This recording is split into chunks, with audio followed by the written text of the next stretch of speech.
Salut tout le monde, c'est la rentrée pour le n'importe Q. Et salut Jade, comment ça va?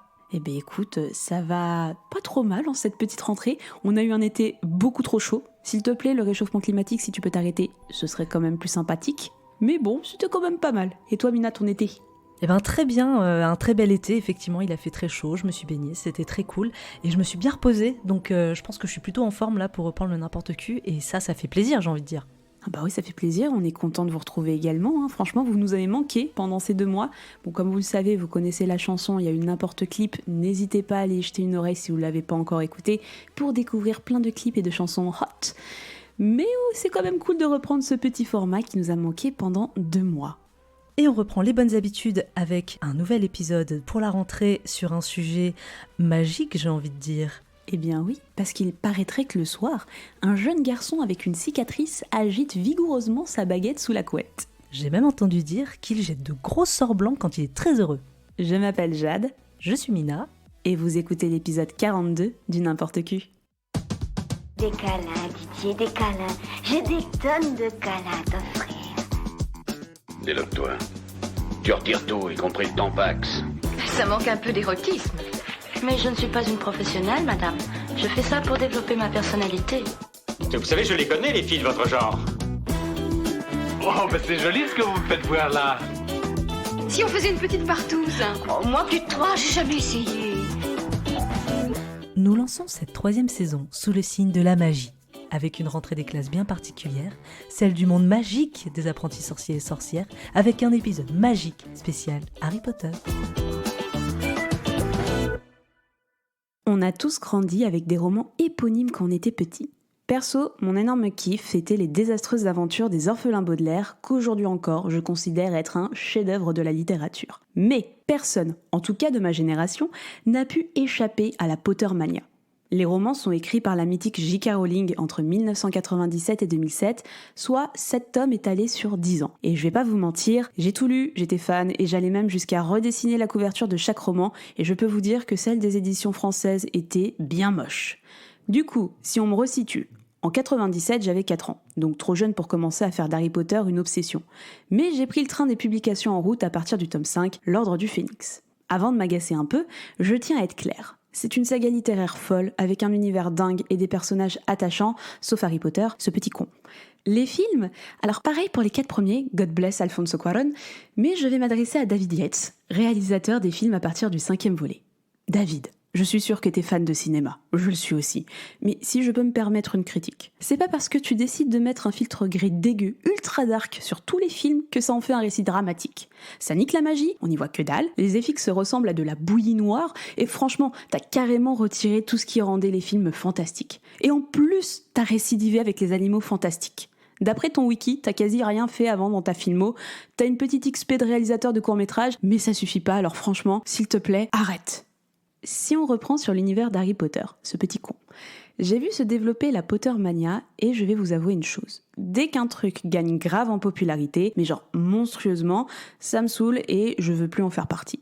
Et ben ça a pas loupé avec la large famille des Potterheads, qui a gagné en force suite au lancement du site Pottermore qui proposait des tas de tests et des accès à des contenus exclusifs de l'univers magique. On va donc faire mon CV de sorcière.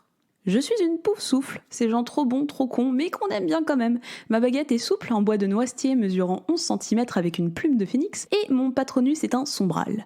Ouais, je sais, c'est ultra rare et j'ai pas fait exprès. J'ai des potes qui ont une truite pour les défendre, c'est craignos, et je pense pas qu'ils ont une grande chance de survie. Du coup, Harry Potter, ce petit con, on en a bouffé et on continue d'en bouffer, ce qui m'emmerde un peu à 28 ans. J'aimais bien cet aspect des livres où on voit des enfants grandir, devenir ados et franchir des caps. Mais en lisant les livres, moi-même ado, je me posais une question. Où est le sexe ? On a des rencarts, des roulages de pelle, et je ne peux pas croire que toutes ces maisons ne se péchotaient pas dans leur dortoir commun. La preuve, dans le film La Coupe de Feu, on sexualise quand même pas mal les autres écoles en faisant une école de garçons du schnorr de l'Europe et une école française, beau bâton, avec des bonasses en petites robes bleues. Mais j'ai trouvé un endroit où le sexe et Harry Potter, ce petit con, font bon ménage. Et il ne s'agit pas moins des fanfictions. J'avais une pote, il y a fort longtemps, qui était très fan d'une fanfiction Harry Potter, ce petit con, un peu particulière, mais surtout très sexuelle. Il s'agissait d'une relation amoureuse entre Harry et Drago Malfoy, son némésis. Ils tombaient amoureux et faisaient en sorte qu'Harry tombe enceint. Donc moi, on me pitch ça dans l'amphi, je comprends pas trop, pourquoi, comment, pourquoi. Et dans la fanfiction, il y avait une potion qui permettait à Harry de porter un enfant. Et quand j'ai demandé pour l'accouchement, parce que quand même, ça me paraît un peu juste pour passer, en fait, on pratiquait une césarienne. Et je sais pas pourquoi, mais je me souviens avoir dit « Ah oui, mais c'est totalement logique la césarienne, c'est tellement magique !» Tout ça pour dire, comme beaucoup de récits pour ados qui pourtant mettent en avant l'amour et les premiers émois amoureux, Harry Potter, ce petit con, manque de cul, cruellement. Alors, j'essaye de me rattraper comme je peux, et je me dis que quand Harry agite sa baguette tard le soir sous les draps pour en faire sortir un gros sort blanc et lumineux, c'est quand même un peu du sexe. Bonjour. Je suis Rita Skeeter, reporter à la Gazette des Sorciers. Mais ça, vous le savez déjà. C'est vous qui nous intéressez. Vous êtes l'actualité brûlante. Quel travers se dissimule sous ses joues roses? Quel mystère les muscles masquent-ils? Le courage est-il là, sous ses boucles? En bref, de quoi un champion est-il fait? Moi, voudrais le savoir. Sans parler de mes lecteurs assoiffés. Bien. Alors, à qui l'honneur? On commence par le plus jeune. Charmant.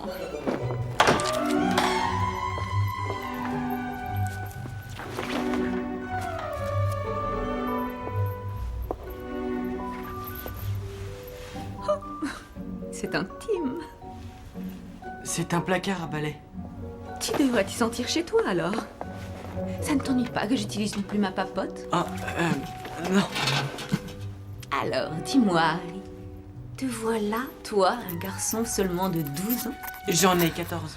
sur le point de te mesurer à 3 élèves non seulement beaucoup plus mûrs sur le plan émotionnel, mais qui ont aussi appris des sorts que tu n'oserais pas tenter dans tes rêves les plus fous. Anxieux. Je ne sais pas, je n'y ai pas vraiment pensé. T'occupe pas de la plume. Mais bien sûr, tu n'es pas n'importe quel garçon de 12 ans. 14 ans. Ton histoire est légendaire. Est-ce le traumatisme de ton passé qui t'a donné cette envie de concourir dans un tournoi aussi dangereux? Non, je n'ai rien fait pour... Ah, bien sûr que non. Avant de commencer cette émission, Mina, je sais que nous avons déjà abordé la question dans une précédente FAQ, mais je la repose quand même. Dis donc, qu'est-ce qui se passe entre Harry Potter et toi? Est-ce que tu aimes? Est-ce que tu adores? Est-ce que tu es une petite Potterhead? Je pense que j'ai une relation toxique avec Harry Potter. Enfin, pas Harry Potter le sorcier, mais Harry Potter de manière générale. Moi, j'ai découvert Harry Potter en regardant les films. Les films, je pense qu'on est pas mal d'accord là-dessus, sur le fait que les 4 premiers sont pas mal jusqu'à la Coupe de Feu, et qu'ensuite, effectivement, comme tu dis dans ta chronique, avec David Yates, ça perd un peu en qualité. Et donc, forcément, j'étais un peu déçue, donc ça m'a saoulée. Ensuite, les livres, j'ai lu le premier. Ensuite, j'ai lu le 3e. Prisonnier d'Azkaban, aucun sens. Qui est très bien. Mais c'est mon préféré de toute manière. Et je me suis arrêtée là, parce que j'étais pas une grande lectrice à l'époque, donc j'ai pas grandi en ayant lu les Harry Potter, mais je voyais les gens autour de moi à fond. Je voyais aussi la communauté se développer, enfin tout le voilà, Pottermore et tout, les Potterheads. Disons que j'ai eu comme toi ce passage où, à un moment, quand on en parle trop, quand tout le monde est trop à fond, j'ai eu un espèce de rejet et j'ai décidé que c'était nul. Voilà. Mais après, voilà, c'est un univers qui est complètement fou. Je t'avoue qu'en faisant mes recherches pour cette émission, ça m'a donné envie de me replonger dans Harry Potter. Eh bien, sache que en ce moment, dans mon petit cinéma de quartier, ils sont en train de repasser tous les dimanches. Donc là, on est arrivé à David Yates. Je pense que je vais pas y aller parce que ça me saoule quand même un petit peu.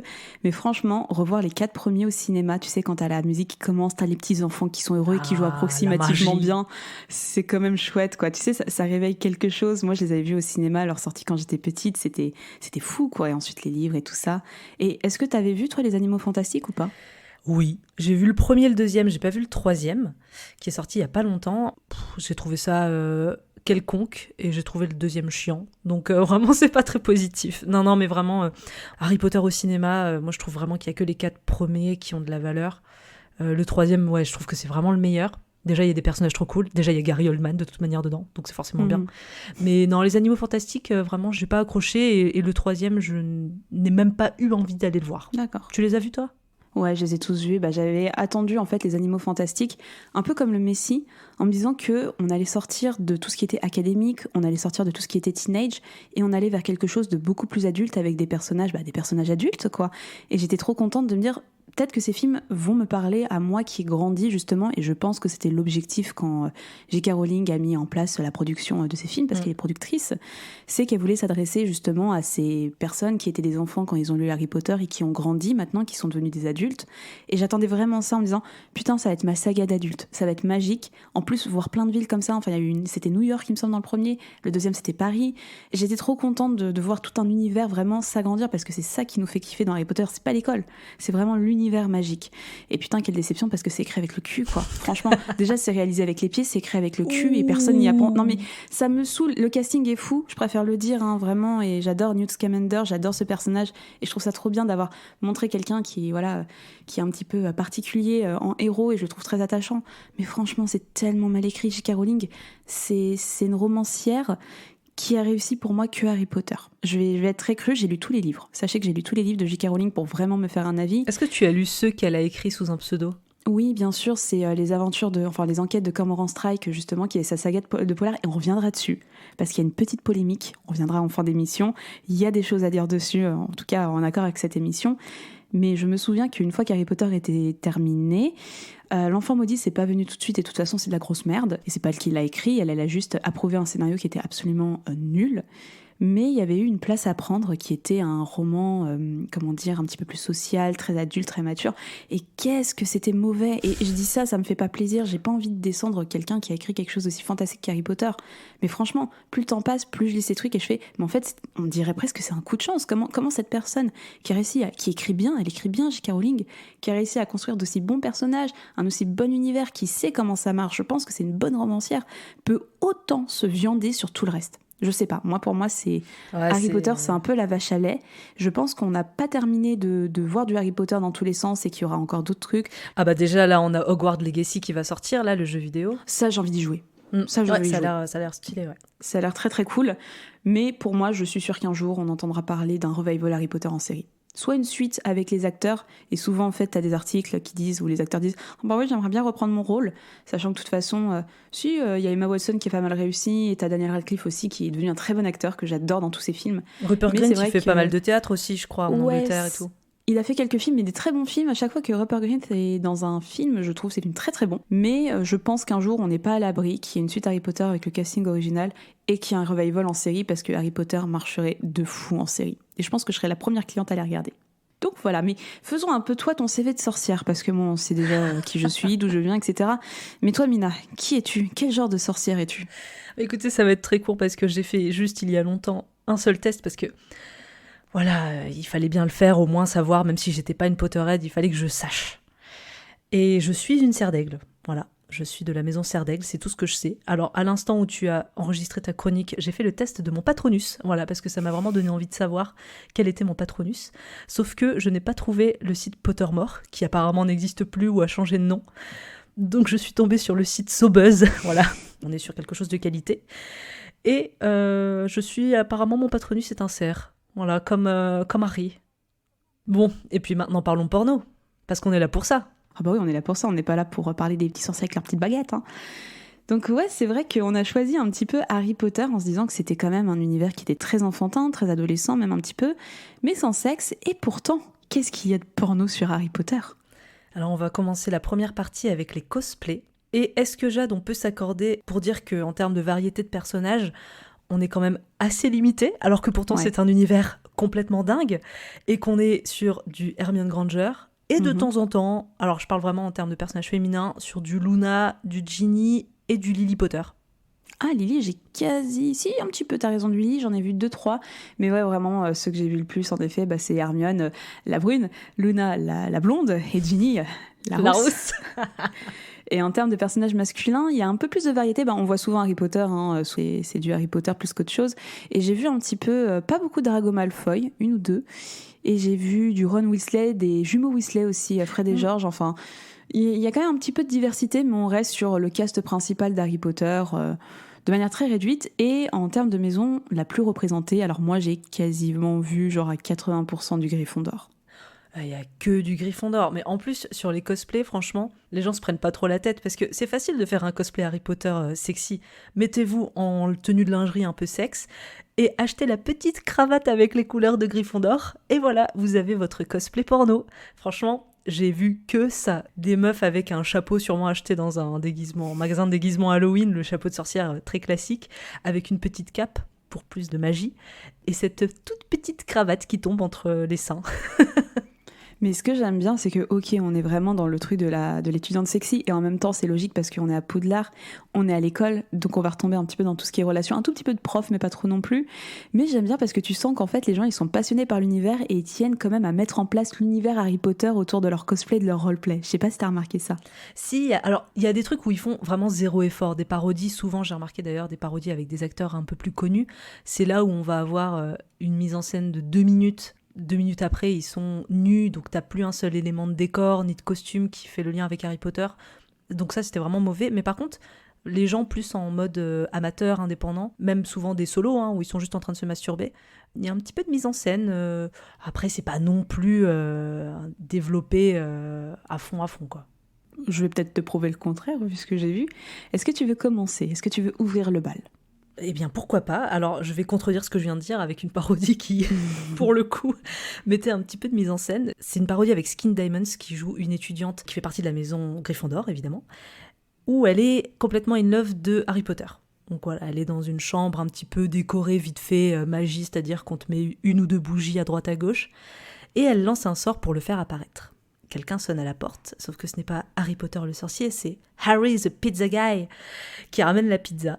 Elle est complètement déçue, et du coup, elle prend la pizza, elle se barre dans sa chambre, et elle est là en mode « Ah putain, fais chier, c'est trop nul », et elle le paye pas. Donc lui, il s'énerve, il dit « Non mais par contre, il faut que tu me payes, parce que sinon, moi je vais me faire engueuler et tout ». Et donc elle est là « Non mais 2 minutes, attends, faut que je règle un truc avant, ma baguette elle est cassée ». L'autre répond « Il faut que je sois payée d'une manière ou d'une autre. J'ai ma baguette si tu veux, wink wink ». Elle comprend pas au début, elle est là, mais non, tu peux pas m'aider, t'es un moldu. Et là, elle regarde, parce que évidemment, il a sorti sa grosse baguette pour montrer. Et donc, elle fait « Oh, ce genre de baguette !» Et donc, voilà, après, tu tombes sur une scène de sexe assez classique. Mais voilà, il y a des éléments en termes de scénario où on inclut des moldus, une baguette, des sorts. Elle dit même « expectro patrocum ». Pas trop cum, donc voilà, cum C'est génial. jouir, éjaculer plutôt. Donc voilà, c'était plutôt sympa, et même à la fin, elle fait elle s'adresse à la caméra en disant « J'espère que les nerds d'Harry Potter ont aimé ça », donc voilà, c'était plutôt mignon. Mais c'est cool, tu vois, en fait, c'est tout ce que j'attends d'un porno Harry Potter, c'est tu squeezes pas l'univers, tu mets un peu de mise en place et tu t'amuses. Enfin, je trouve ça trop fun, en fait. C'est vraiment très, très représentatif. Moi, je vais partir sur une parodie des seuls, des uniques qu'on a cité par 1000 fois dans plusieurs épisodes, Purple Beach, qui, pour rappel, sont un ensemble, enfin, je sais pas si c'est un comité, une petite association, mais en tout cas, plusieurs actrices pornographiques très, très belles, que je trouve fantastiques, et qui sont spécialisées dans des cosplays, qui sont splendides, avec des super roleplays, tout ça. Enfin, j'adore ce qu'elles font. Et c'est la punition de Harry Potter et Snape. Donc Snape qui est... comment il s'appelle déjà en français Rogue. Du coup Rogue, merci, Rogue. Et du coup, tu vois 2 étudiantes sexy Gryffondor qui sont sur un lit, en fait, dans une chambre vraiment normale d'adolescente. Genre, tu sais, il y a des petites fairy light un petit peu, c'est un peu fifi, mais elles ont quand même le mini-uniforme avec leurs petites baguettes. Et en fait, elles sont dans un délire où elles apprennent des sorts. Il y en a une qui prononce la formule « dildo biblanos ». Et t'as quelqu'un qui jette hors champ un énorme dildo dans le truc et font « Ah, peut-être qu'on devrait essayer un autre sort, voir un petit peu ce que ça donne ». Et il y en a une qui fait « lesbiane espacus ». Et en fait, l'autre, elle se met automatiquement, elle saute sur le lit, elle se met les fesses à l'air en mode « Allez, c'est parti pour du sexe ». Et c'est trop drôle, en fait. C'est vraiment drôle, ça n'a ni queue ni tête. C'est bon enfant, quoi. C'est vraiment fun. Et en fait, là, tu vois, elles prennent les baguettes. Alors, beaucoup de jeux avec les baguettes. Ça joue avec des baguettes, ça se masturbe sur des baguettes, etc. Et ça joue avec des godes. Enfin voilà, on part sur du lesbien un peu basique. Et là, t'as un acteur qui est censé être Snape, qui arrive, qui est de dos, on verra jamais son visage, comme beaucoup de parodies, et qui vient avec son cerveau en disant « Oh là là, j'espère que vous faites pas n'importe quoi, hein, faut faire attention, vous avez des responsabilités en tant que sorcière. » Tu vois, elles sont en train de se masturber, il dit « Bon allez, on va voir, on va mettre en pratique tout ce que je vous ai appris. » Et c'est parti en threesome, quoi. Mais c'est vraiment fun, et j'aime bien. Bon, c'est vraiment légèrement Harry Potter, mais franchement, c'est vraiment fun. Moi, de mon côté, j'ai vu une parodie VR, réalité virtuelle. Oh, je l'ai vu aussi, je sais de quoi tu vas parler, je voulais en parler aussi. Ah, est-ce que tu parles de Harry Potter and the Gryffindor ? Oui, et c'est trop bien. Alors, c'est la première fois, enfin, j'avais trop regardé de porno VR. Et en fait, tu sais, je regarde et je vois qu'il se passe des trucs un peu hors champ. Et je fais, putain, mais ça me fait chier. Je sais pas pourquoi, j'ai fait un misclick. Et je clique dessus, je me rends compte que je peux faire bouger le truc pour voir tout ce que je veux. Oh, pardon ? C'est trop bien. Attends, pas t'étais vu sur Pornhub ? Mais oui, mais en fait, les parodies VR, j'ai testé. En fait, comme tu es censé être sur un casque où normalement, tu sais, tu regardes, quand tu vas sur la vidéo et que tu cliques, en fait, tu peux balayer toute la scène. En fait, tu peux te concentrer que sur ce que tu veux. C'est pas un écran qui est figé. Je l'ai pas eu, ce truc-là. Alors après, je pense que je l'ai vu sur Xhamster et pas Pornhub. D'accord. Mais incroyable. Et oui. Et du coup, oui, pour reprendre cette vidéo, donc de toute manière, Jade, tu l'as vu, mais vous êtes à la place d'un sorcier qui est en train de faire une petite potion comme ça devant lui. Et on a l'actrice qui arrive en face de toi, qui est maison Gryffondor sûrement, pour changer. Par hasard. Par hasard. Donc elle papote, elle s'installe sur la table un petit peu, et en fait elle boit par inadvertance le verre avec la potion que toi, en tant que sorcier, tu étais en train de préparer. Et c'est Sauf quoi comme que, potion ? Catastrophe, il s'agit d'un sérum de vérité. Et donc, apparemment, vu la transition de fondu vidéo que j'ai eue, le sérum de vérité a pour effet de vous foutre à poil et de sucer l'organe génital de la personne en face de vous. Non, c'est pas ça, c'est le Veritaserum, c'est en fait une potion qui est utilisée particulièrement, c'est dans le livre 5 il me semble, et en gros c'est une potion de vérité, donc ça veut dire en fait tu avoues tout ce que tout ce que t'as en tête, tu peux dire que la vérité, et en gros t'as Hermione qui dit, elle lui avoue qu'elle lui a écrit une lettre d'amour, qu'elle crush à mort sur lui, qu'elle le trouve trop sexy, mais comme ça d'un coup en fait c'est l'effet du Veritaserum, sur et ensuite elle monte sur la cut. table, Ok. et elle commence à se déshabiller quoi, et on est parti. Ah ok, parce que moi j'ai eu un cut sur Xhamster, donc j'ai pas vu le moment où elle dit la vérité. C'est pour ça que je comprenais pas, j'étais genre d'accord. Ah t'as vu la version raccourcie, c'est pour ça. Le sérum de vérité vous fout à poil. Mais moi j'aime bien parce qu'on sent les passionnés d'Harry Potter. J'ai l'impression qu'ils ont des baguettes, tu vois, un peu marketing, vraiment les goodies officiels. Ils avaient quand même le collier retourneur de temps aussi. Enfin voilà, tu sens que c'est des petits fans d'Harry Potter qui ont récupéré leurs goodies achetés à Londres, à droite à gauche, et qui l'ont mis dans la vidéo. Et en parlant de fans d'Harry Potter, je suis tombée sur une autre vidéo qui s'appelle « Une bonne petite Gryffondor se transforme en serpentard salope ». Parce que bien entendu, les serpentards, c'est les méchants, donc c'est les salopes. Et c'est vraiment un roleplay, mais genre de 10-15 minutes, où t'as juste une fille, c'est un solo qui est Ginny Weasley, qui est en tenue d'écolière Gryffondor, pas trop sexy dans mes souvenirs, un peu normal. T'as tout un roleplay, tout un truc où elle fait là, j'ai trouvé cette potion, enfin j'ai préparé cette potion, je sais vraiment pas ce que ça va donner. Donc tu vois, elle a vraiment une petite fiole avec un petit liquide et tout ça, elle le boit vraiment devant toi. En fait, t'as vraiment toute une histoire, genre je suis restée pour l'histoire vraiment jusqu'en bout. Et en gros, tu vois, t'as toute cette mise en place où elle dit non mais je suis une grande fille maintenant, enfin j'ai mon grand frère Ron qui veut me protéger, mais j'en ai pas besoin, il s'en rend pas compte. Je suis une sorcière expérimentée, j'ai eu ma buse. Enfin tu vois, il y a vraiment un truc où au niveau de l'écriture, je fais putain, c'est vraiment quelqu'un qui est fan et je kiffe aussi. Et elle boit la potion, et tu vois, elle teste, elle fait « Ah oui, ça a tel goût, je vois, en effet, j'analyse cette note, mais j'ai toujours pas d'effet. » Et l'effet, c'est qu'elle commence à avoir très chaud, elle comprend pas ce qui lui arrive, et son uniforme change pour devenir une toute petite tenue sexy serpentard, donc les couleurs vertes. Et on a en gros un petit solo de masturbation, mais c'est pas tant masturbation que ça, c'est vraiment, est-ce qu'elle reste un tout petit peu, genre tu vois pas trop son vagin exposé ni quoi au caisse, elle reste vraiment debout en train de se toucher, en restant dans son rôle de qu'est-ce qui m'arrive, c'est trop bon, etc. Et ça part pas trop loin. Et je crois que sur 10-15 minutes de vidéo, elle est genre nue, et vraiment pas tant exposée que ça, que les 2 dernières minutes, quoi. Et je fais, franchement, j'aime bien ce genre de vidéo, j'ai l'impression de voir une extension Harry Potter, genre le DLC interdit de Harry Potter, et c'était vraiment, vraiment trop cool. Et la meuf, elle jouait bien, elle y prenait plaisir, et j'aime bien voir en gros cette espèce de liberté créative, même dans la pornographie, sans tomber dans le totalement vulgaire et mainstream. C'est très rafraîchissant. D'accord. Et pour terminer sur les roleplays et les cosplays, j'ai une toute petite dernière parce que je me suis aventurée sur Pornhub Gay, comme à mon habitude, et je suis tombée sur une vidéo. C'est un sexy Harry Potter qui fait une danse, un striptease en fait, avec une musique vachement funky, et vraiment il s'éclate avec sa baguette, il fait des... Enfin, elle m'a un peu chauffée cette vidéo, j'ai un peu, je l'avoue à demi-mot, je le dis, elle m'a un peu chauffée, et c'est tellement ridicule de voir Harry Potter en uniforme qui danse sur un truc hyper funk avec des mouvements, sa baguette et tout ça, c'est trop ridicule, mais en même temps ça m'a donné chaud parce que le mec il est vraiment beau gosse quoi, donc voilà, ça existe, et c'est quand même très chouette parce que ça explore Harry Potter. Tu sais, c'est comme si quand t'es dans un enterrement d'une jeune fille, t'as un policier, enfin le cliché du policier qui vient, qui fait oh là là vous faites trop de bruit, mais en fait c'est un striptease. Et ben ça c'est la même chose mais version Harry Potter un petit peu, où t'as l'impression que c'est Harry Potter, et non en fait il va se mettre nu, il a des beaux abdos et une grosse baguette. Moi je voudrais juste faire un petit point sur 2 sujets un peu bonus, mais pas vraiment cosplay, mais vrais humains qui font des vidéos. J'ai vu pas mal de vidéos où des femmes lisent Harry Potter sur un vibro. Voilà. Nadia Fox, il y a que Nadia Fox qui fait ça la plupart du temps. C'est trop fou. Et ces vidéos font des millions. Ouais, non, mais en vrai, en plus, ça peut être diffusé sur YouTube, ce genre de truc, parce que t'as rien de... Disons que t'as pas de... Tu vois pas de sein, tu vois pas de truc. Enfin voilà, c'est vraiment juste... Elle lit Harry Potter, elle est sur un vibro, elle a un orgasme à la fin. Et aussi, je suis tombée sur énormément de vidéos deepfake avec Emma Watson. Donc ça, c'est vraiment un truc qui m'a mis très mal à l'aise. Donc pour rappel, les deepfakes, c'est...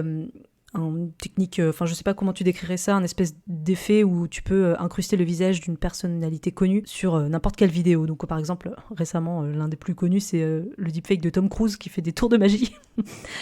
Et malheureusement, il y a forcément beaucoup de deepfakes avec des actrices très connues sur des vidéos porno, notamment Gal Gadot aussi, et Emma Watson. Il y en a beaucoup, et du coup, t'es hyper mal à l'aise parce que c'est très bien fait. Enfin, vraiment... J'en ai ouvert une ou deux pour voir un peu ce que ça donnait. C'est hyper bien fait, t'as vraiment l'impression que c'est elle. Et c'est un peu gênant parce que tu sais qu'elle n'a pas donné son avis, qu'elle refuse. C'est un petit peu horrible, quoi. Ouais, Emma Watson, elle a un capital un petit peu, j'ai l'impression, attractif. Enfin, moi, le nombre de potes ou de gens que je vois qui sont amoureux d'Emma Watson, je pense qu'ils ont grandi aussi avec elle. Mais cette nana, elle a une grosse popularité, en tout cas en tant que personne attractive, on va dire ça comme ça. Et c'est triste de se retrouver là, mais peut-être qu'on fera peut-être un épisode un jour sur les deepfakes, Et justement, la catégorie suivante, on va rester un petit peu dedans parce qu'on va passer à toutes les vidéos porno de 3D chelou, mais vraiment chum à la race. J'étais assez surprise par la représentation en fait du visage de Emma Watson.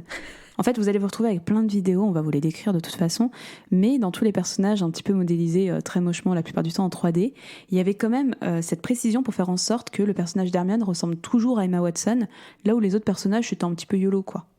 C'est à peu près le premier fandom où je vois autant de vidéos de si mauvaise qualité. J'ai l'impression que même avec Pokémon, tu vois, j'avais vu des trucs un peu mieux dans mes souvenirs. Non, là c'est assez moche. Hein. J'ai l'impression qu'il y a vraiment très peu d'efforts mis sur la reproduction des visages. Ouais, moi je trouve quand même qu'on reconnaît tous les autres acteurs. Hein. Malfoy, il est assez reconnaissable. Rogue aussi. Mais ils sont reconnaissables, mais pour moi, c'est pas les visages des acteurs et des actrices des films, tu vois ce que je veux dire ? Ouais, il y a vraiment une obsession un petit peu sur Emma Watson, quoi. C'est ça. Non, mais sinon, moi j'ai trouvé qu'avec l'animation, on avait au moins l'avantage d'avoir plus de variété sur les persos.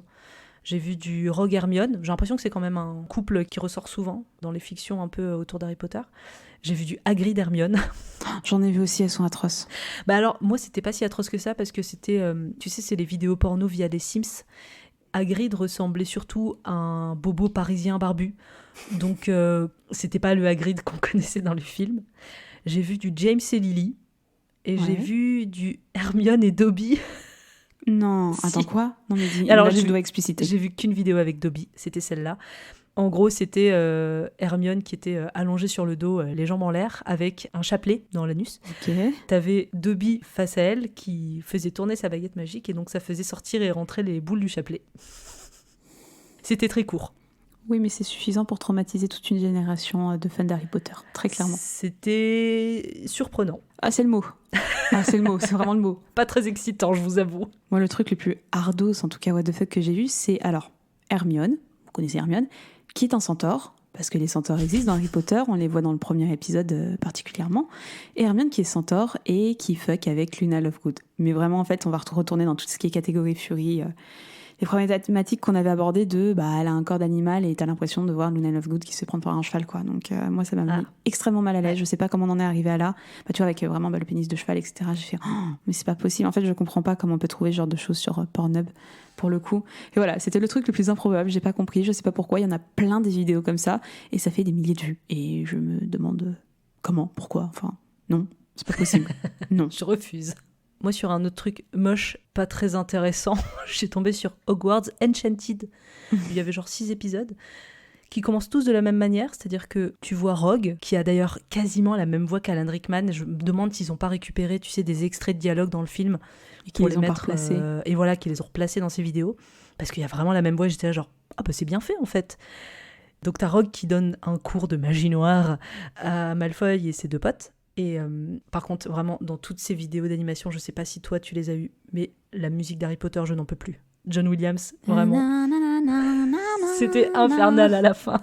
Ça n'avait aucun sens. C'était mis partout, tout le temps, juste pour dire « Regardez, nous sommes bien dans l'univers d'Harry Potter ». Donc voilà, on avait ce personnage qui donne des cours donc à Malfoy et tout. Et à chaque fois, cette petite partie de début se termine par... On aperçoit Hermione Granger en train de les espionner au loin. Elle se fait choper, donc t'as Rogue qui dit « Granger ». Et en fait, il lève son doigt et il la fait léviter et ramener vers lui. Et donc là, t'as un générique.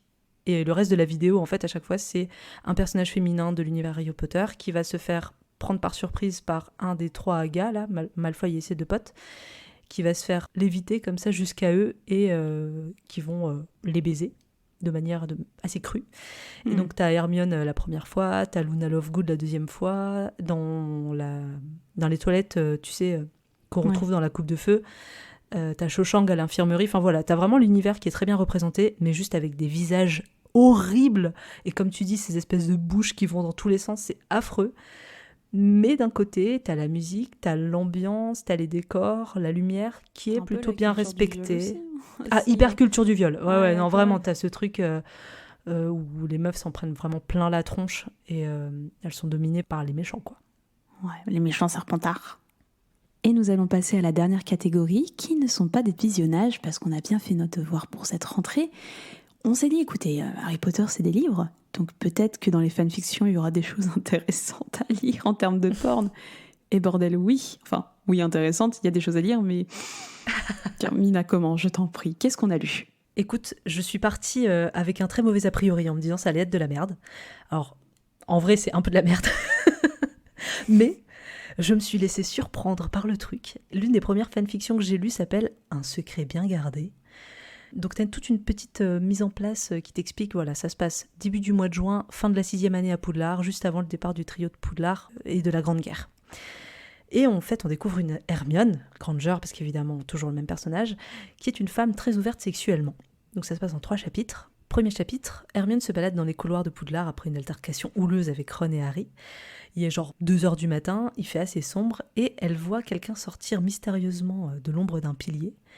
Malfoy, qui est là, et qui lui balance. Tiens, Granger, je n'ai jamais couché avec une Gryffondor. Je me demande ce que ça fait. J'essaie de reprendre le doublage français, c'est très mauvais, mais... C'est trop bien, vas-y, continue, t'es sur la bonne voie.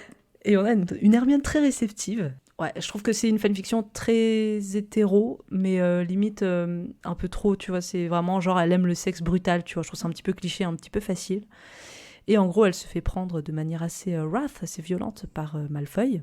Ça va pas très loin dans l'acte sexuel, et c'est ce qui me décevait, c'est que pour moi les fanfictions c'était un endroit où tu pouvais vraiment déployer ce truc-là, surtout les fanfictions érotiques.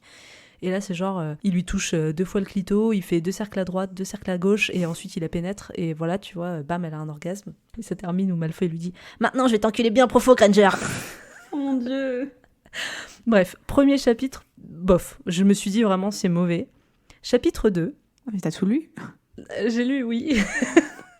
Je me suis laissée prendre, voilà. Chapitre 2, on apprend qu'Hermione a plusieurs partenaires, notamment un cerf d'aigle avec qui elle couche en cachette dans un endroit secret de la bibliothèque. Malfoy les observe, il donne rendez-vous à Hermione, il lui fait un plan surprise à 3.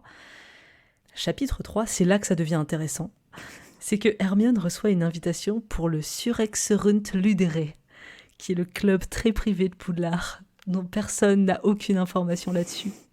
Il s'avère que ce club s'appelle Acuité et Luxure. C'est un club pour les plus libertins des étudiants. Plusieurs conditions pour faire partie du club. Être en 4e année, avoir 15 ans, car c'est la majorité sexuelle des sorciers, ne plus être vierge, être libéré sexuellement, avoir montré une envie pour de nouvelles expériences sexuelles.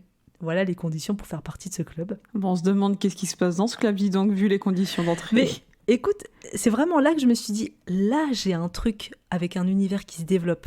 Donc le club apparemment a été créé par le fils d'Helga Poufsouffle qui avait une relation secrète avec la fille de Rowena Serdaigle. Tu vois, genre... Putain, mais c'est trop étendu comme univers. Mais c'est génial, c'est ça qui est bien. Et genre franchement, elle entre dans ce club et déjà t'as un sas avant d'entrer dans le club avec des sorts de contraception et des sorts de protection contre les IST. Et tu vois, ça j'ai trouvé ça stylé.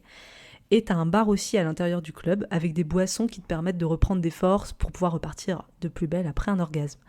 Et j'ai trouvé que là, j'avais un univers hyper complet, hyper développé et plutôt cohérent avec Harry Potter. Parce que c'est vrai qu'Harry Potter, c'est quand même des jeunes étudiants et quand on est jeune, on a les hormones un peu en feu et la libido qui se réveille. Donc j'ai trouvé que c'était plutôt sympa. Et j'avoue, je me suis laissée complètement prendre. Il y a combien de chapitres dans cette fanfiction ? Normalement, il n'y en avait que 3.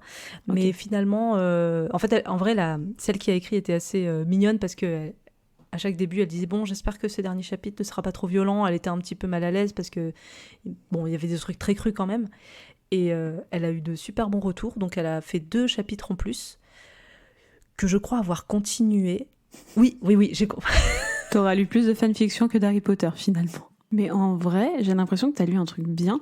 Moi, j'ai lu que des trucs de merde. Enfin, tu vois, j'ai lu que les fanfictions qui sont écrites, tu sais, alors je vais être très cliché et très cru, par des gamines de 15 ans qui ont jamais eu le sexe et qui fantasment comme pas possible en essayant de faire du sexe un truc incroyable avec des envolées lyriques ou des expressions, des métaphores complètement houleuses. Tu vois, genre j'en ai trouvé une, c'était soirée de débauche à Poudlard. Et en gros, le pitch, c'est que c'est juste après la bataille de Poudlard dans le 7e opus. Donc c'est la bataille où t'as tout Poudlard contre Voldemort et où tout se termine. Voldemort meurt, bon voilà, je vous ai spoilé. Et en gros, ils font apparemment un banquet. Voilà, parce qu'on a faim après s'être battu, c'est normal.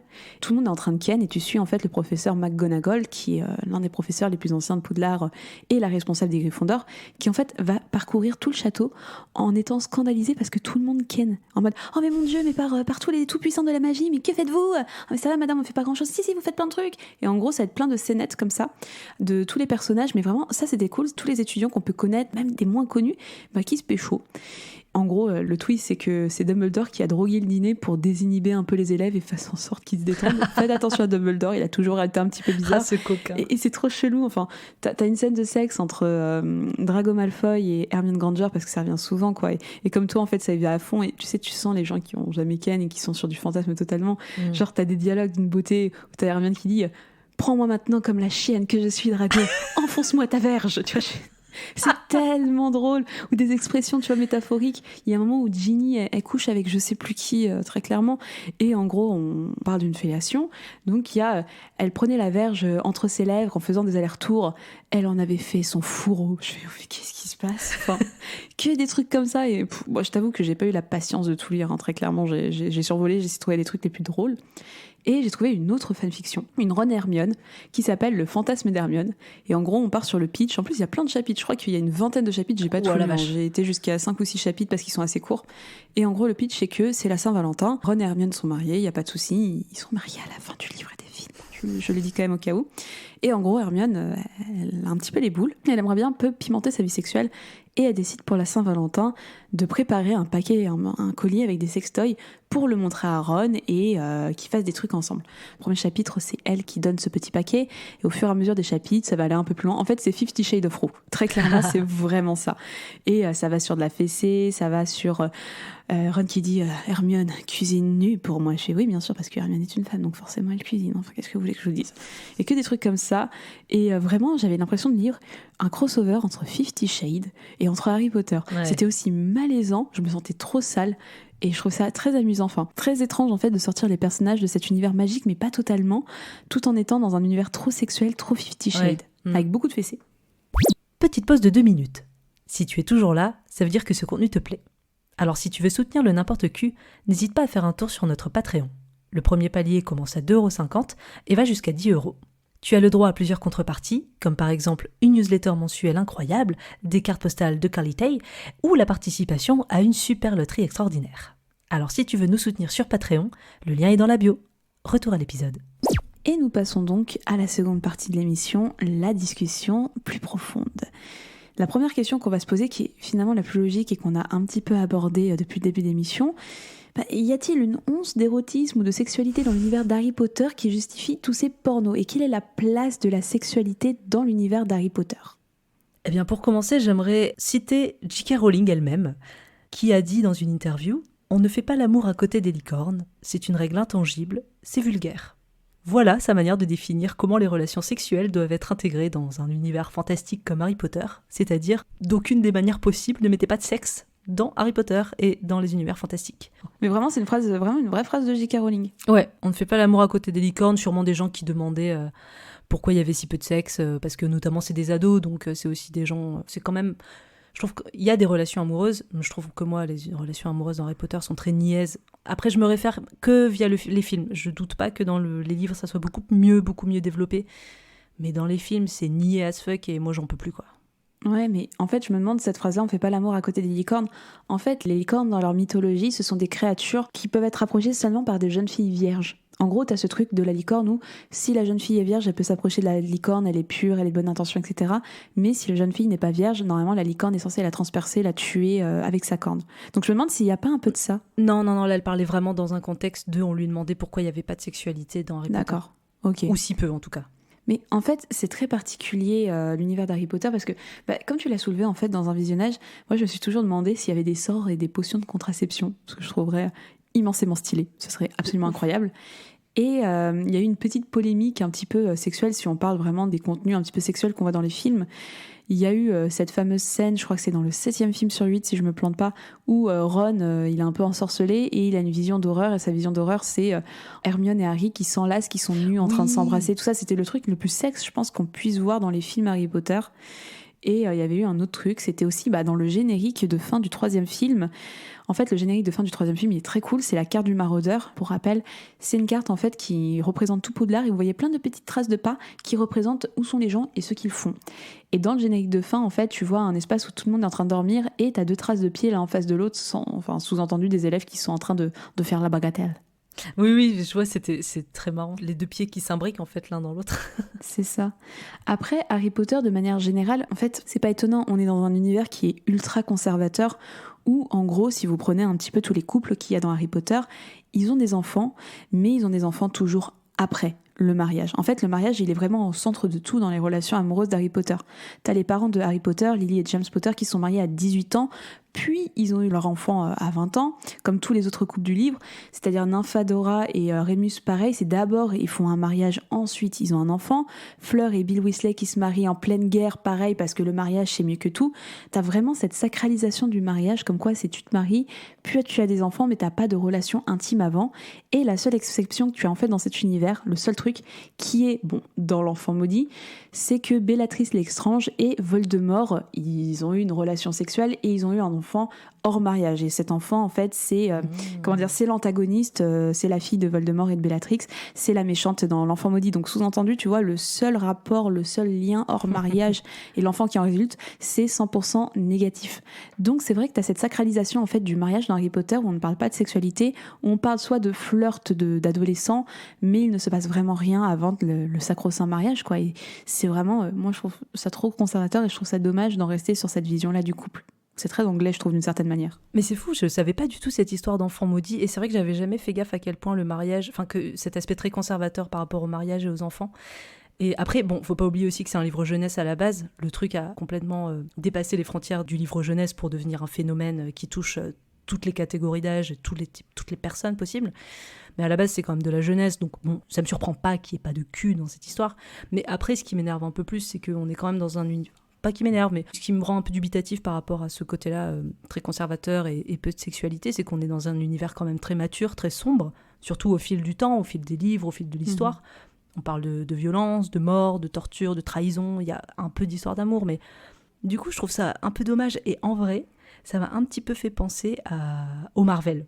Alors, ça rend un petit peu du contexte, mais c'est-à-dire que c'est des espaces où il y a quand même de la violence, des combats, mais il n'y a pas une once de sexualité, d'érotisme. Et je trouve que ça crée malheureusement, en tout cas dans les films, une œuvre un petit peu déconnectée du réel. Il y a ce truc où le sexe fait partie de la vie, tu vois, et je dis pas qu'il faut du sexe absolument partout. Je suis la première aussi à être agacée, parfois à avoir du sexe dans tous les sens, juste pour dire de mettre du cul. Mais dans un univers où t'as 7 films, 8 films même d'ailleurs, et qu'au bout du 6e film, t'en es encore à faire des petits pious sur la bouche comme une fin d'un Disney dans High School Musical, tu vois... Je trouve que ça te déconnecte du réel, surtout quand t'es adolescent et que tu suis le truc, et moi je trouve ça un petit peu dommage. Mais après, ce qui est très très intéressant dans Harry Potter également, je vais revenir sur le fait que ce soit dans les livres ou les films, il y a des traces de culture du viol. Et que ces traces de culture du viol, ça vient toujours des filles. Je vais vous expliquer. C'est qu'on a un moment, je sais plus si c'est le 5e ou le 6e film. En gros, c'est Harry Potter, le seul, l'élu, le survivant. Et t'as pas mal de meufs qui sont en crush sur lui parce qu'il est BG. Il faut reconnaître, le Harry Potter, en tout cas, dans les films ou dans les livres, il est plutôt... Il est casse-couille. Moi, je te dis qu'il est BG. Je te dis juste, tu le connais pas, tu le trouves beau. C'est tout ce que je te dis. Et du coup, dans un des films et des livres, il y a un événement, en tout cas, qui arrive, qui est qu'il y a une fille qui crush à mort sur Harry Potter et qui décide de lui envoyer une boîte de chocolat qui contient un filtre d'amour. Sauf que les filtres d'amour, c'est extrêmement puissant dans l'univers d'Harry Potter et on dit bien qu'il ne faut pas les utiliser, surtout dans les livres, plus que dans les films. Et cette boîte de chocolat, malheureusement, c'est Ron qui va la manger. Il devient gaga automatiquement de la meuf. Genre, il arrête pas d'en parler, il dit « Oh mon Dieu, faut que j'aille la voir, elle me manque, peut-être qu'elle va me faire des câlins, peut-être qu'elle va me faire des bisous. » Mais tu vois, j'ai fait « Waouh, c'est de la drogue, quoi. C'est de la drogue du viol, quoi. » Le truc, il est tellement fort qu'il a failli en mourir. Et t'as vraiment toute cette partie-là où justement Harry Potter, je crois que c'est aussi dans les films, Harry Potter le sauve en lui mettant un truc dans la bouche, enfin, voilà, mais il est vraiment en train de crever à cause de cette drogue, quoi. Vraiment, c'est chaud, quoi. Je me souviens que ça m'avait marqué. Et idem également quand tu regardes dans l'histoire de Voldemort, quand tu regardes les parents de Voldemort, comme quoi c'est encore le mal, tu découvres qu'en fait la mère de Voldemort, en fait, c'était une paysanne qui est tombée amoureuse d'un bourgeois, enfin voilà, d'une personne fortunée, d'un homme très beau, très fortuné qui n'est pas dans sa classe. Et ce qu'elle a fait, c'est que comme elle, c'était une sorcière et lui un moldu, elle a usé de ses pouvoirs et elle a préparé un filtre très puissant pour avoir une relation avec le père. Mais tu vois, ça s'est pas développé, quoi. En fait, sous-entendu, il y a eu viol, quoi. Et même la mère de Ron Weasley, Molly Weasley, que j'aime beaucoup, elle admet avoir utilisé des potions, des filtres d'amour pour s'amuser quand elle était ado. C'est vraiment écrit tel quel dans le livre. Donc à chaque fois, ce sont des femmes qui ont besoin d'user de filtres d'amour et de potions d'amour pour pouvoir l'avoir à leur avantage, et je trouve ça naze, et ça tourne à la culture du viol. Enfin vraiment, on a failli avoir Ron qui crève à cause de ça, et c'est pour ça que je trouve ça très hypocrite en fait de pas parler de sexualité, mais d'avoir cette espèce de culture du viol qui revient pas tout le temps, je préfère le dire, surtout dans les premiers livres, elle n'existe pas, mais plus ça va, plus ça devient sérieux, et plus vous avez cette présence-là, et je trouve ça grave en fait. Je me dis, c'est dommage de parler de culture du viol, mais derrière, on ne parle pas d'éducation sexuelle, on ne parle pas de règles, il y a rien en fait sur le sexe à part cette pseudo-culture du viol qui est très problématique. Et je pense que si Harry Potter était écrit à présent, ce serait pas pareil. Et vu les nombreux retournements de veste de J.K. Rowling, voilà, moi ça me conforte un peu dans cette idée que elle aurait pas écrit ça aujourd'hui tel quel, et elle en a conscience tellement elle change des choses dans tous les sens et qu'elle change le scénario du jour au lendemain. Et justement, tout ça nous amène à la deuxième partie de ces recherches sur le sujet de la réappropriation de l'univers d'Harry Potter par la communauté LGBTQ+. Parce que moi, je trouve que Harry Potter, c'est quand même une œuvre qui a certaines valeurs qui sont importantes. Et je pense que c'est pour ça aussi qu'on a beaucoup de personnes de la communauté LGBTQ+, qui font partie des Potterheads, parce qu'il y a sûrement des choses qui ont résonné en eux. Voilà, il y a des choses quand même, je pense, intéressantes, même si on va en parler plus tard, mais J.K. Rowling a un petit peu mal tourné sur certains points. Mais c'est quand même à la base une femme qui réussit dans la fantasy, une femme qui en plus a été victime de violences conjugales. On n'a pas des personnages féminins incroyables, mais on en a une qui est Hermione. On a des sujets sur le harcèlement scolaire, on a quand même des questions autour des idéologies racistes avec toute cette histoire de sang de bourbe. Donc moi je trouve que c'est quand même une œuvre qui apporte des sujets intéressants, des sujets sociaux. Ce que j'aime bien avec cette communauté, c'est aussi qu'ils ont réussi à se réapproprier en fait ces valeurs pour l'étendre encore plus loin. Et surtout dans les fanfictions, pas dans les pornos qu'on a décrits au début, parce que vraiment ça n'a rien à voir, mais dans les fanfictions, on a quand même... on voit la partie un peu militante émerger, la partie féministe, la partie LGBT, où on va nous mettre beaucoup plus de persos racisés, des histoires d'amour gay, lesbiennes, alors que vraiment, dans l'œuvre d'Harry Potter, on n'a que des personnages hétéros, des relations hétéros, mis à part J.K. Rowling qui nous dit à la sortie du set que finalement Dumbledore est gay. Voilà, je pense surtout que c'était une manière de se rattraper vis-à-vis des critiques qui disaient que c'était uniquement trop hétérocentré. Mais voilà, je trouve qu'au moins, on a cette communauté qui a réussi à se réapproprier cette œuvre pour en faire quelque chose de plus actuel sur des sujets de société importants. Donc je trouve que ça, c'est plutôt bien. Oui, et qui ont forcé la main aussi à J.K. Rowling de s'adapter, parce qu'on va en parler juste après, mais J.K. Rowling est une personne qui vit un peu à son époque d'une certaine manière et qui a des idées, qui a ses idées, tout le monde a ses idées sur les choses, et J.K. Rowling en a une. Et c'est pour ça que le retournement de veste de Dumbledore qui est gay, je fais... Oui. Bon, d'accord, ok. Sachant qu'en plus, tu parles du 7, mais en vrai, c'est dans les films, tu parles du 7e film, c'est bien ça, parce que c'est pas dans les livres. Hein. Non, en fait, elle a sorti ça, qu'il était gay, dans une interview après la sortie du tome 7. C'est vraiment le livre. Ah ouais. Ouais. Je sais plus où on en était au niveau des films à ce moment-là, mais oui, c'était, voilà, comme quoi Dumbledore était gay. Bon, out of nowhere, pourquoi pas, moi je m'en fous. Mais, et qui est jamais montré, enfin qui est jamais montré en tout cas jusqu'aux Animaux Fantastiques. Enfin, plus on avance de toute façon dans le temps, plus J.K. Rowling elle essaye un petit peu aussi, enfin tu vois, la Hermione noire de la pièce Harry Potter et tout ça, où il y a cette espèce de retournement qui moi m'agace vraiment, où on en fait un plat, en vrai on en a rien à foutre, mais tu vois cette espèce de truc où on met une Hermione noire, tout le monde se braque, tout le monde dit bah oui mais elle est anglaise, gna gna gna gna, et t'as J.K. Rowling qui fait ah ah, j'ai jamais mis dans les livres qu'elle était blanche. Peut-être qu'elle était déjà noire, peut-être que je l'avais pré-shot. Je fais arrête de mitonner, s'il te plaît. Enfin, c'est pas grave, accepte le fait que ça peut être acceptable, mais ne dis pas que tu l'as pré-shot. Juste non, quoi. Et par contre, je veux juste faire une toute petite parenthèse sur ce que tu as dit au niveau des personnages féminins. Ils sont pas tous inintéressants. Il y a plein d'excellents personnages féminins, que ce soit Hermione, Luna Lovegood également, c'est un excellent personnage. Ginny Weasley, dans les films, elle est naze. Dans les livres, elle est extraordinaire et très indépendante. Voilà, il y a plein de très très bons personnages féminins. davantage de Tlagord dans les livres où elles sont très bien développées, très bien écrites, que dans les films où ça reste la plupart du temps des potiches. Mais je mets ça là. À part Hermione, dans les films, vraiment, les autres sont...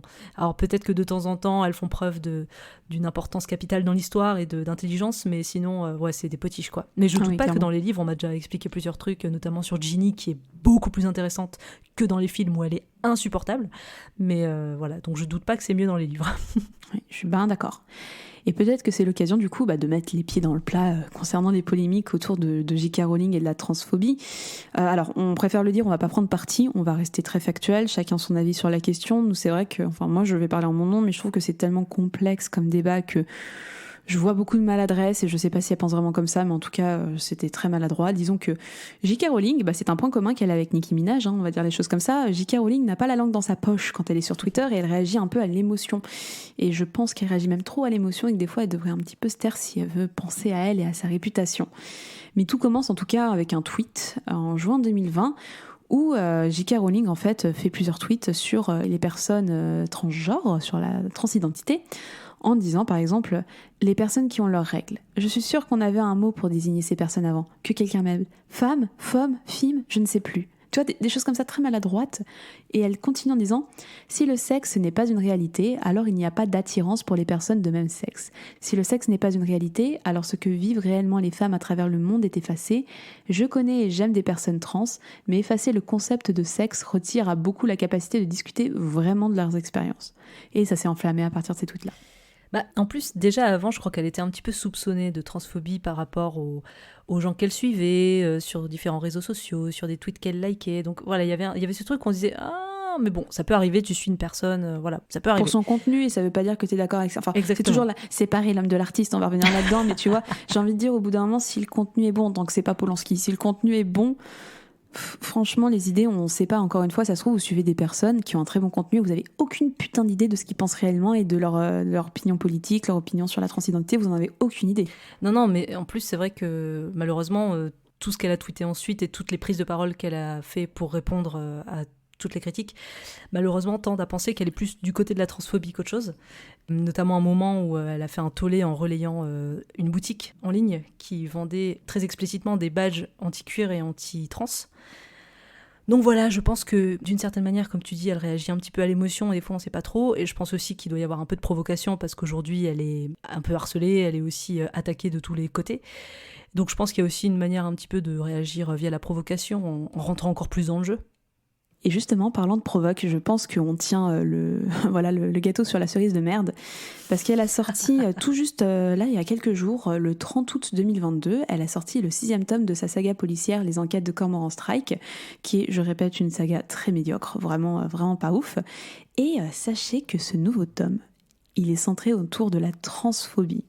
Et en gros, le livre est intitulé The Ink Black Heart, et toujours écrit sous pseudonyme, parce que J.K. Rowling veut séparer un petit peu ce qu'elle écrit, donc le livre est écrit sous le pseudonyme de Robert Galbraith. Voilà. C'est le 6e ouvrage de la série, et en gros, ça raconte l'histoire d'Eddie Ledwell, qui est une créatrice de dessins animés sur YouTube, et qui est virulemment attaquée et harcelée pour des propos racistes et transphobes qui sont tenus par l'un de ses personnages. Elle est traquée par une personne anonyme, et la vidéaste est finalement retrouvée assassinée dans un cimetière. Donc tu vois, j'ai fait « Oh putain, le culot !» Enfin... Ouais. Tourner ton enquête autour d'une personnalité influenceuse qui est attaquée pour des propos racistes et transphobes, j'ai fait j'ai envie de le lire, du coup c'est très culotté en fait de la part de J.K. Rowling. C'est là où je me dis, est-ce qu'elle a vraiment eu un move si intelligent que ça? Enfin, tu sais, c'est un peu comme Polanski qui fait J'accuse, quoi. Je fais bon, après c'est pas Polanski, encore une fois, c'est pas non plus une comparaison exacte, mais c'est juste quand t'es accusé de ce genre de choses, c'est son droit de réponse, quoi. C'est ça, c'est faire un droit de réponse comme ça sur des trucs aussi délicats où je pense qu'en vrai elle dirait rien, ça se passerait bien. Mais je trouve ça choquant. Enfin, je trouve que J.K. Rowling glisse de plus en plus. Et je sais pas où ça va aller, mais j'ai l'impression que j'en entends régulièrement parler. De temps en temps, je vois des news popper. Et que plus le temps passe, plus ça s'aggrave, en fait. Même moi, au fur et à mesure du temps, au début, j'avais un peu mon truc où je me disais, c'est maladroit. Là, plus le temps passe, plus je fais... Elle a l'air de chercher quand même un petit peu, quoi. Enfin... je suis d'accord. Hein. C'est comme elle a sorti un livre aussi, Trouble Blood. Ouais, c'est vrai. Sur un tueur en série qui se transvestit en femme. Donc, c'est pour ça que je peux pas m'empêcher de me dire... Elle a conscience qu'elle dit un peu de la merde, mais comme dans tous les cas, elle va se faire lyncher, elle rentre dans la provoque à fond. Je peux pas croire qu'elle fait ça sans vouloir provoquer, enfin c'est impossible. Et de toute façon, c'est J.K. Rowling, c'est la sainte parole, elle a Harry Potter tous les jours derrière elle, et elle sait que, voilà, enfin elle a une influence tellement énorme qu'en fait, même si elle se prend des shitstorms dans la gueule comme ça va pas changer grand-chose à sa vie. Elle sait qu'elle a fait Harry Potter, elle sait qu'elle a fait du bien à beaucoup de gens, et c'est trop bien. Mais pour moi, ça justifie pas non plus de rentrer dans cette provoque permanente. Enfin, je fais... quand même, enfin, elle est plus maligne que ça. Je trouve ça un petit peu dommage, mais bon, après, chacun ses opinions, encore une fois. Mais bon, le respect des autres, c'est quand même important. Et je pense que ça aurait pas été une aussi grosse shitstorm si elle avait déjà parlé de sexualité auparavant. Tu vois, si on avait eu un peu de sexualité dans Harry Potter, qui aurait eu un petit peu de sexualité positive, et encore une fois, les livres ayant été écrits entre 97 et 2007, on n'était pas sur une époque où Internet, voilà, il y avait beaucoup d'Internet, il n'y avait pas beaucoup de libération de la parole autour de la sexualité, donc c'était pas possible, tu vois, ça aurait pas été possible. Mais je pense que si elle en avait un tout petit peu parlé, elle avait intégré quelques trucs, peut-être ce serait mieux passé. Et qu'on l'aurait pas réduite juste, en tout cas en parlant de sexualité, à toutes ces polémiques sur la transidentité. Mettez du sexe dans vos films et dans vos livres, s'il vous plaît. Un petit peu, raisonnablement, mais juste quand vous parlez de transition et de personnages qui grandissent et qui sont adolescents, on tourne pas autour du cul, mais évoquez-le un tout petit peu, parce que ça fait partie de la vie et c'est normal d'avoir du sexe ou pas, ou en tout cas de penser au sexe. Ouais, non mais c'est clair. Ça me fait penser à des propos, je crois que c'était Pedro Almodovar ou Paul Verhoeven, qui disait que justement c'était par rapport au Marvel que c'est des films stérilisés. Un petit peu comme Harry Potter dans un certain sens. Il y a beaucoup de violence, il y a beaucoup de drame dedans, mais tu n'as pas de sexe et tu as des héros stérilisés. Donc voilà, je trouvais que c'était assez intéressant. Moi, j'étais assez d'accord sur cette nouvelle forme de puritanisme. Mais après, c'est du puritanisme. En fait, je trouve que Avengers, c'est plus bâtard d'Harry Potter, parce qu'Harry Potter, c'est des enfants, et les filles sont pas sexualisées. Tu prends les Avengers, ils sont tous sexualisés à fond. Enfin, tu vois, même les hommes avec leurs petits costumes ou torse-poil. Les meufs, elles sont toujours en robe de soirée ou en tenue ultra moulante. En fait, moi, je vois plus de puritanisme vraiment et d'hypocrisie dans les Marvel, où tout est over-sexualisé, mais on fait pas de sexe. Non. Il y a des relations de couple, mais pas de sexe. Ou là où Harry Potter, en fait, il y a vraiment rien. Il y a quasi aucune sexualisation des personnages. Même Hermione, quand elle est bonasse dans le 4e film, elle a juste une jolie robe, quoi. Tu vois, elle est pas sexy. C'est pour ça que je vois vraiment pas de sexualité et même pas d'érotisme dans Harry Potter. Il y a que dalle. Il y a juste un petit peu de culture du viol et c'est tout, quoi. Et c'est problématique et c'est dommage. Et avec tout ça, Mina, est-ce que ça t'a excité, les petits sorciers avec leurs grosses baguettes ? Alors, non pour les pornos, non pour les vidéos de cosplay, non pour l'animation. Mais je dois vous avouer que j'ai été un petit peu excitée par mon affaire de club privé à Poudlard. Parce que ça, c'est le problème de tous les fandoms. C'est-à-dire que quand t'as mis un visage d'acteur et d'actrice sur un personnage, c'est très difficile de trouver un truc de meilleure qualité dans du porno, où tu n'as pas de budget pour de l'animation et où bien tu as des acteurs et des actrices qui ne ressemblent pas aux acteurs que tu connais du film et qui ne sont pas aussi doués en termes de comédie. Donc, c'est toujours le problème avec les fandoms, c'est que t'es forcément déçu là-dedans.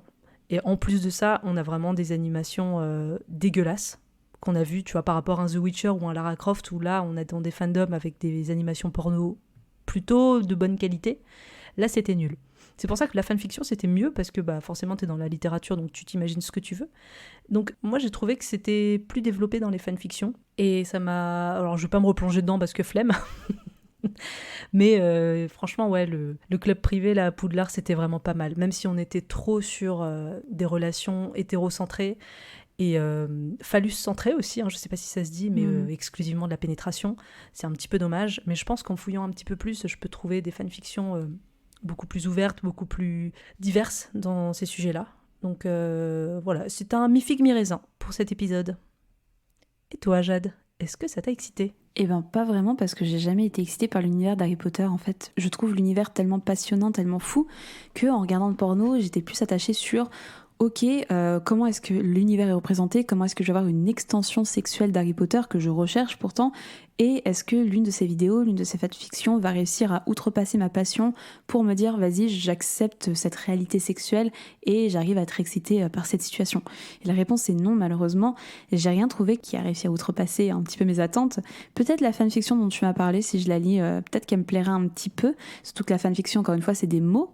Après, je trouve que j'étais très contente de voir cette représentation Harry Potter, que ce soit dans du porno mainstream ou des choses un petit peu plus indépendantes avec des amateurs.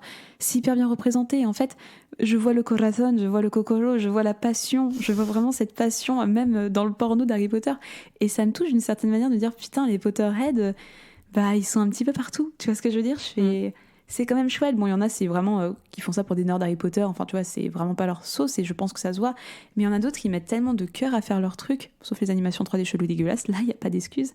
Il y en a vraiment dans leur roleplay, ils prennent tellement plaisir aussi à jouer le truc. Je trouve ça fun en fait et ça me touche d'une certaine manière de me dire qu'Harry Potter, bien que ce soit pas une œuvre sexuelle, ça réussit à justement outrepasser le fait qu'il y ait zéro sexualité pour créer un petit peu une extension d'univers que je trouve pas non plus incohérente selon les vidéos que j'ai pu voir. Mais je trouve ça infiniment touchant et j'ai envie d'en regarder d'autres et je trouve ça dommage qu'il n'y en ait pas un petit peu plus. Mais je me contenterai de ce que j'ai. Je suis quand même très contente d'avoir retrouvé l'univers magique sous un autre prisme.